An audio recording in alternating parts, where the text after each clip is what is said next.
Hey, greetings, everyone. Lieutenant Colonel Allen West. College football season is right around the corner. Welcome to the Steadfast and Loyal podcast.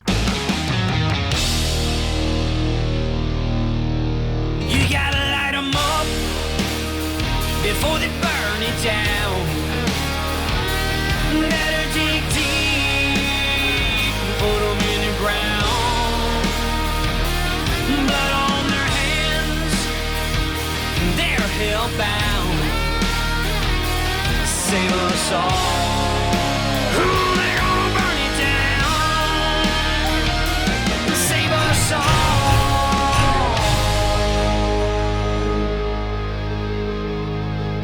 before they burn it down. Hey, greetings, everyone, and welcome back to the Steadfast and Loyal podcast. And now we're joined with Saurabh Sharma. He is the president of American Moment and co-host of Moment of Truth. As the former chairman of the Young Conservatives of Texas and a nationally recognized activist, Saurabh is a proven talent at organizing and inspiring young conservatives to impact public policy. He was born in Bangalore, India, and he is a proud naturalized citizen of the United States, and he has lived across the country from Lexington. Is that Lexington, Kentucky? That's right. Oh, man, I went to the University of Tennessee. I don't like Lexington, Kentucky. Now, to Seattle and to Austin and to Washington, D.C., where he now lives. He earned a degree in biochemistry from the University of Texas at Austin in 2019. He is the former chairman of the Young Conservatives of Texas, a 40-year-old state-based youth conservative organization where he served as the youngest state chairman since the founder and took the organization to new heights. In addition to his experience as a young conservative activist, Saurabh has written for numerous news and opinion outlets, including The American Mind, American Greatness, The American Conservative, The Daily Caller, The Spectator U.S., National Review Online, The Daily Texan, and Texas Scorecard. He has also been awarded fellowships from the National Journalism Center, the Claremont Institute, and the Conservative Partnership Institute. In his free time, I don't know where he finds the free time, you can find him writing with fountain pens, cooking, mixing drinks, and buying too many suits and trying to fly back to Texas. Saurabh, welcome to the Steadfast and Loyal podcast. It's my pleasure to be here. Well, I tell you what, you and I break the mold because, as minorities, we're not supposed to be conservative. So what was the epiphany? What put you on this path to be such an astounding young conservative voice? It's a great question. I kind of had a very interesting experience growing up in the United States. I was born in India, but moved to the U.S. when I was very young and kind of lived in pretty sheltered suburbs. We came to the U.S. We were kind of lower middle class. By the time I graduated high school, we were, upper middle class. My dad worked his way up and, kind of a Fortune 500 company from engineer level to management level. That's kind of our story. And I think I would have been quite normal vis-a-vis many of my other Indian immigrant peers. That is to say, probably center left liberal, if I hadn't had one complicating factor to my experience, or maybe two. One, I lived all over the United States. I lived in blue cities and I lived in red places. I lived everywhere from Los Angeles and Seattle to places like Dallas and Atlanta, and specifically the suburbs out there that are quite conservative. But more importantly, for my 8th, 9th, and 10th grade, I actually went back to India. And I lived right outside the capital over there, and I saw what it's like to live in a country that doesn't really have rule of law, doesn't really have the constitutional freedoms, doesn't have the Judeo-Christian culture that we've come to appreciate in the United States. That really radicalized me, to be entirely honest. Specifically, I would say issues of crime and corruption, where there's just a ton of that in India. And so when I came back to the United States, I moved to Dallas, found myself loving Texas, loving Texans, and loving everything about the world around me. And it caused me to be a little bit more circumspect about what exactly it was that I was interested in. And so I would say I was always socially conservative instinctually. That's the way I was raised. And I came to realize that conservative public policy has a role to play in that. And so when it came time to go to college, I went to the University of Texas, was planning on being a good Indian boy, going and being a doctor, getting a biochemistry degree. But that was the 2015-16 election was my freshman year, and caught the bug for politics, and the rest is history. Well, it's amazing, you're such a strong conservative, and the YCT, the Young Conservatives of Texas, is a historic, long-running organization here. I think the oldest young conservative organization in the state. But you're on a campus that is not really welcoming to conservatives, and even though it's in the state of Texas. And I've been down there and I've spoken to the conservatives there on the University of Texas campus. So, what was it like, being that leader in the Young Conservatives of Texas and being on a campus of the University of Texas where if they could squash you, they could oppress your voice and not give you this freedom of speech and expression, they would. It was really interesting, and I think it's particularly shameful what has happened at the University of Texas, given the opportunity that was before the state government. Right? You're talking about a state that for about 15 years has had supermajority control of all three branches of Texas government. That is to say, the Republican Party and the conservative movement have had that control. And they really had an opportunity. You had a school that, because of the investment of generations past, had a massive amount of resources at its disposal in an area of the country that doesn't have a lot of those legacy elite Ivy League institutions. The University of Texas at Austin could really be the shining citadel of what higher education is supposed to be for 10,000 miles in any direction if it chose to be that. Unfortunately, you have a Republican Party and a conservative movement in Texas that's been asleep at the wheel for a very long time. And so what did they do? They let this cancer, this tumor grow right outside its, right there under its nose, right in the shadow of the Texas state capitol where these legislators meet for, months and months every few years. And they basically gave up on the great opportunity that they had afforded to them and let it become a tool of their own destruction. The University of Texas educates the young people from Texas who will go on to lead Texas, lead it in government, lead it in the public education sector, lead it in business, lead it in cultural institutions. And it's decided that it's all right that communists are the leadership of the university, that it has no protections for normal conservative students from all over the state who come to learn there because it's considered the most prestigious school. And so when I got there, it was quite a shock because I'd gotten used to a fairly conservative public school in North Dallas suburbs where I finished out high school. And then I came to UT and I realized, wait a second, that there's something going on here. This doesn't feel like Texas at all. And so it was the 2015-16 election, and everyone was kind of getting politically charged up. So I went to go find some like-minded people and did all sorts of crazy activism over my 4 years. Happy to talk about some of that, but really realized that it doesn't matter if you're in Texas's borders. There's entire swaths of the state where you feel like you're in a blue state, and that's ultimately because the state government has fallen asleep at the wheel. Yeah, and you're absolutely right. And, I always tell people California used to be a red state. Or if you look at a place you lived up in Seattle, look at what Seattle is now and what Seattle used to be. Washington used to be a red state, but now basically because of King County, Seattle and Tacoma area, it dominates the rest of the state. And so, I grew up in Atlanta, Georgia, and what I see happen in Atlanta, two avowed socialists as senators from the state of my birth. How did that happen? Well, it happens because, as you just articulate, the left comes in, takes over the major urban population centers, as they did in Atlanta, in Macon, in Savannah, in Augusta, and in Columbus. And even with Columbus having Fort Benning there, a huge military base, they have overtaken that area. And I see it happening here in Texas. When you look at Dallas, when you look at Houston, you look at Austin, you look at San Antonio, look at El Paso. And that's also where you see the greatest amount of failure of progressive socialism and the Marxist, statist, communist philosophy and ideology.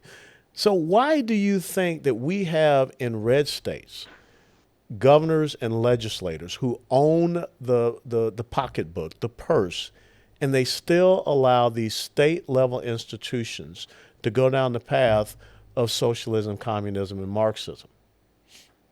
I think it's because of a crisis of imagination on the right. Unfortunately, what happened over the last 20 to 30 years is the rich conservative tradition that started to come about in the 60s, 70s, that was inspired by the American founding, that was inspired by the rich culture that created the United States.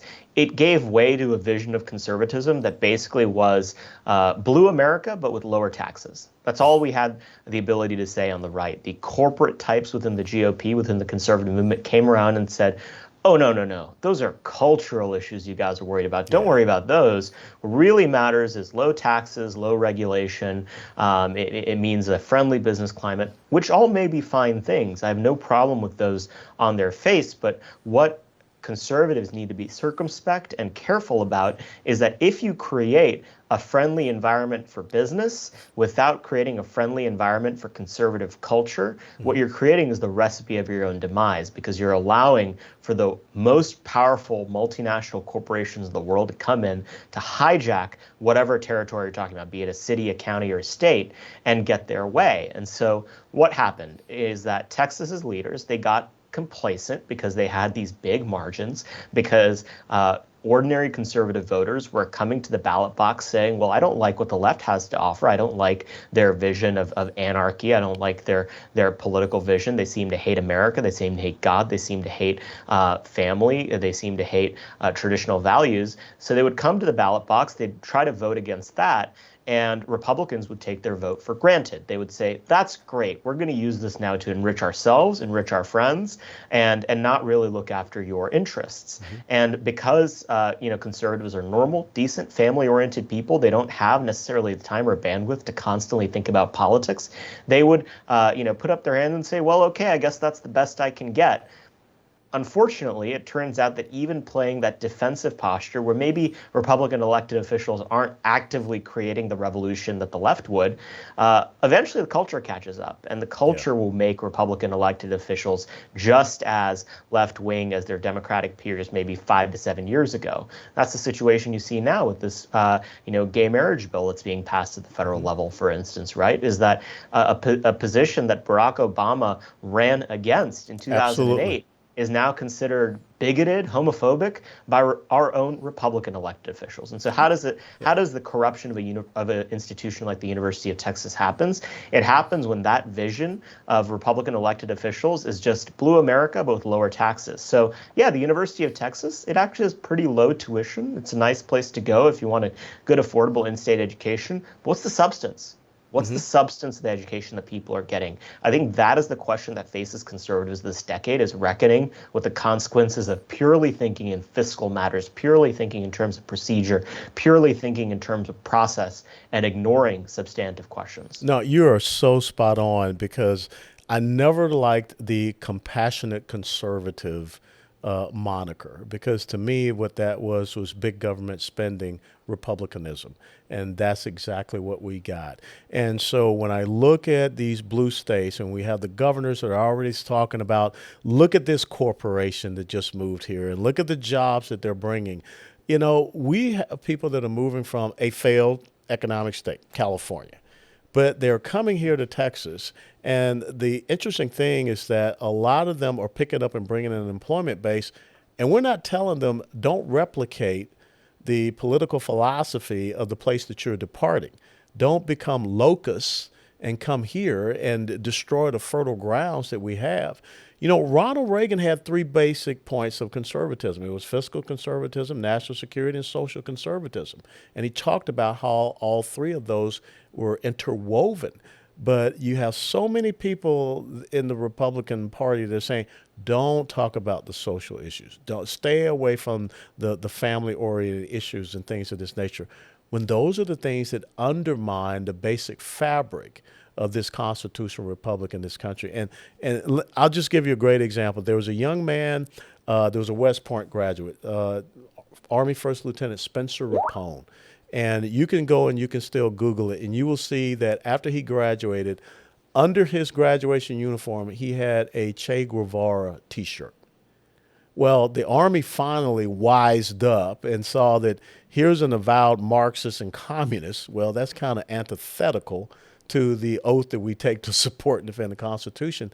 So they booted him out. Well, guess where he is now? He's an instructor, a professor, whatever, at the University of Texas, Austin. An avowed Marxist communist that was put out of the military because of his political views, and now they brought him to the University of Texas. So I guess my next question is, how do we make sure with your generation, and let's talk about what you do at the American Moment, to educate them about this thing called federalism so that they realize that all of those those powers that are enumerated to the federal government, if it's not there specifically, Article 1, Section 8, it reverts, it is reserved to the states and to the people. So how are you at American Moment helping young people to understand that right relationship between the federal governments, the states, and the individual? It's a great question. I'll start with the substance of what you just laid out and the question of federalism. Look, I'll say I am somewhat pessimistic about, even among young conservatives, the value of federalism. And here's why. What federalism has become for a lot of Republican elected officials over the last 10, 15 years has not been a principled stand by which they could fight the left and actually create opportunities for real experiments in what conservative governance looks like in the states. What it's become is an excuse. So how does it work, right? You'll get federal elected officials who will say, well, no, we can't do that. Federalism. Entirely reasonable. Then you go to your state governments and they say, well, I don't think we could do something about that either. Put whatever the problem is. Then you go down Meaning at the local the border. level. You're right, talking about exactly. the border. Then you go down at the local level, and they're just as left wing as well. And so, frankly, I don't blame the Republican base, the conservative base, when they sometimes look to national solutions to what are national problems in an era where it seems like state and local level Republicans don't have any answers to the problems they're facing. I'll tell you what, immigration should not be a state level issue. It has to be right now in an era where the Biden administration's completely fallen asleep at the wheel. It has to be under basically any Republican president under Donald Trump, because the Bushes certainly didn't care about securing our border. They live in very fancy gated neighborhoods. What do they care about the consequences that mass immigration has for our economy, for our national security, or for our culture? So I do think that there is some nuance in this area to the federalism question. In what my mind federalism means is I think there's two definitions. What the corporate GOP would like you to believe federalism means is something like what Greg Abbott offers, right? Greg Abbott's version of federalism is come down to Texas, where I'm going to wander around with an empty, rusty bucket asking you to put cash in there so that you can come to my state. I'm going to give you billions of dollars in corporate welfare, and you're going to bring your entire workforce. We're going to vote blue or vote for moderate Republicans and make make the state worse. Whereas you look at what someone like Ron DeSantis is doing, right? Mm-hmm. Ron DeSantis has said, Florida is not just blue America with lower taxes. This place has an authentic conservative ethos to it that also carries over into public policy. I think there is no better issue of where maybe we need to start rethinking what exactly we mean when we say limited government or small government than an issue like vaccine mandates, right? So the answer that a lot of the corporate GOP would like to have is, oh, small government. That means we're not going to have a government-based vaccine mandate. Okay, very good.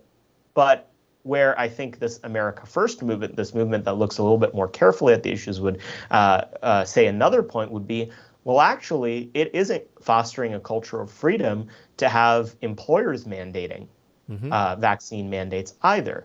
When all of Fortune 500 America, under the shareholder ownership of BlackRock and Vanguard and all these big asset managers, is operating in lockstep to go after ordinary patriotic conservatives who can't ever speak out in their workplace, who are constantly being harassed by their HR departments, someone like Ron DeSantis is saying, well, I'm going to fight for them in their private employment sphere as well, not just in terms of what the government does.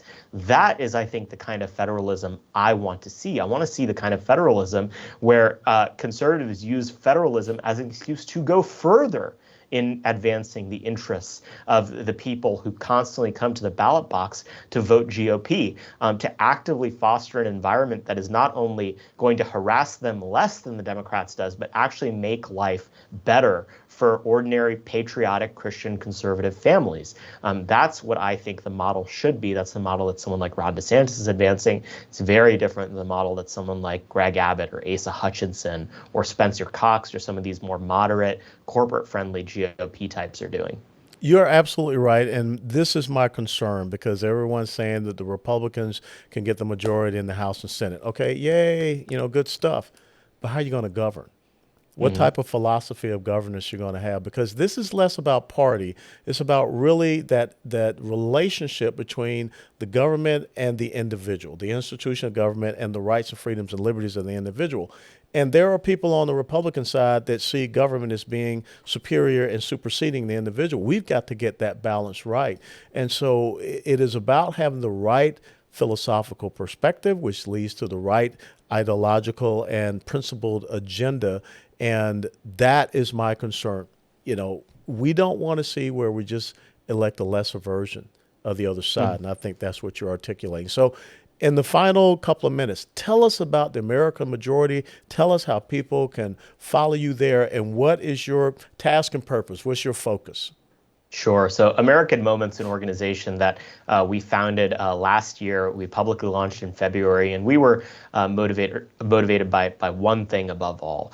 When President Trump got elected in 2017, when he took that oath of office, he did not have the people he needed to come with him into the federal government to implement the vision that he laid out, that America First vision, the vision that I said agree. we're being screwed on these trade deals. We need to, close down illegal immigration and take a serious look at legal immigration, and we need to end these endless wars. Those were, I think, the three key pillars, and maybe add the willingness to fight the culture war, four key pillars.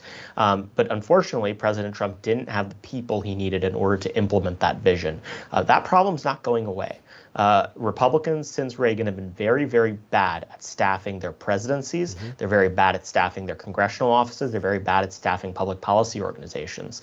Unfortunately, we don't have an opportunity to make the same mistakes that the left does. Think about it. If you're someone who wants to do that kind of work on the left of center, you have 1,000 places you can come from Yes. and go to. You can go to Fortune 500 company C-suites. You can go to universities. You can go to foundations, both lefty foundations and also quote unquote nonpartisan civic institutions, which are really usually lefty institutions. You can go basically anywhere, and you can certainly go into the career bureaucracy. And so when a President Biden gets elected, he has his pick of the litter. He has hundreds of thousands of people clamoring over each other to join his administration. Meanwhile, on the right of center, we have fewer opportunities like that because it's a lot harder to be a conservative in universities, a lot harder to be a conservative in the career bureaucracy, it's a lot harder to be a conservative in Fortune 500 companies these days. And then meanwhile, the roles that we do have, the congressional staff that every congressman gets to have, the public policy organizations, some of the few centers of power we do have, they're filled by people who aren't that conservative at all. Yeah. A lot of conservative or Republican staff in places like D.C. could easily work for either party. They are not very convicted people.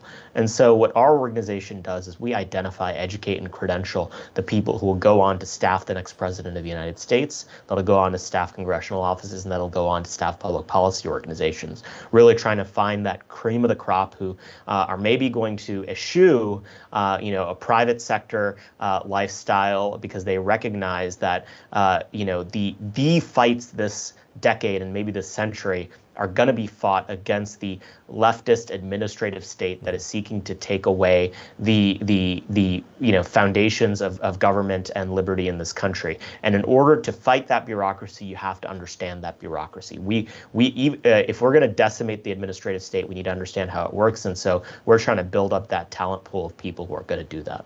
Well, you're absolutely right. And basically, what you're talking about is Sun Tzu and the art of war.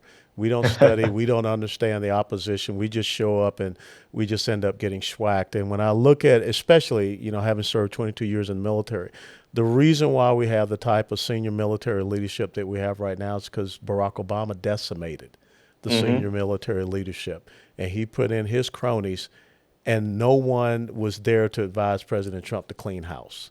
And so those same military leaders continued on, and that's why I have big concerns about the direction that I see the Secretary of Defense office, the service secretaries, and the senior level leadership. So any way that I can help and be an asset to you, because when I see young people like you, it just really I get enthused because this is a relay race.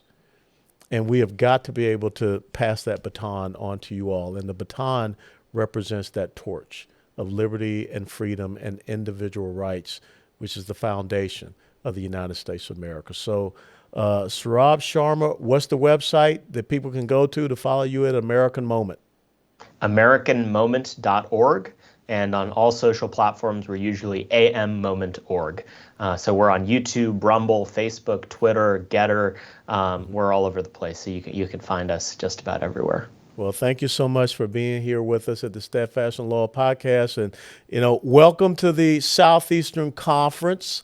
The University of Texas will be coming into the SEC. And so we look forward to maybe the day that my Tennessee Volunteers, who are the reason why you have a state of Texas, will be playing the University of Texas one day in the future. So you and I, we can link up, and you'll have on your burnt orange and I'll have on my bright orange. And we can enjoy a great football game. So thank you for all you're doing, Saurabh. Thank you. It was a pleasure to be on. God bless.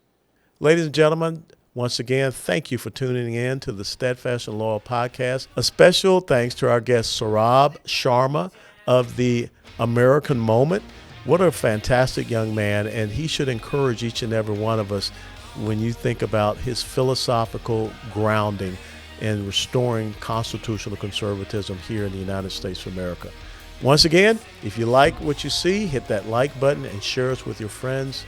Otherwise, good night, and we'll see you the next time on the Steadfast and Loyal Podcast. Before they burn it down.